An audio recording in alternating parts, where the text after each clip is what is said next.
നേടാനാണ് സാധ്യത.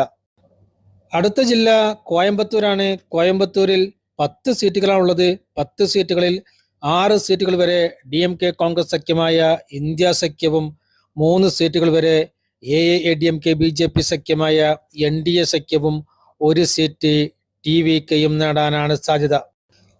അടുത്ത ജില്ല കഡലൂരാണ്. കഡലൂരിൽ 9 സീറ്റുകളാണുള്ളത്. 9 സീറ്റുകളിൽ 6 സീറ്റുകൾ വരെ DMK കോൺഗ്രസ് സഖ്യമായ ഇന്ത്യ സഖ്യവും 3 സീറ്റുകൾ വരെ AIADMK BJP സഖ്യമായ NDA സഖ്യവും നേടാനാണ് സാധ്യത. TVK സഖ്യത്തിന് അവിടെ സീറ്റുകൾ നേടാൻ സാധ്യതയില്ല.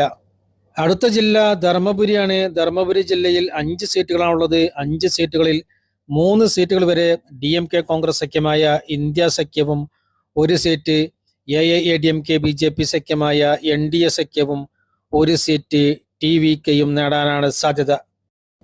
അടുത്ത ജില്ല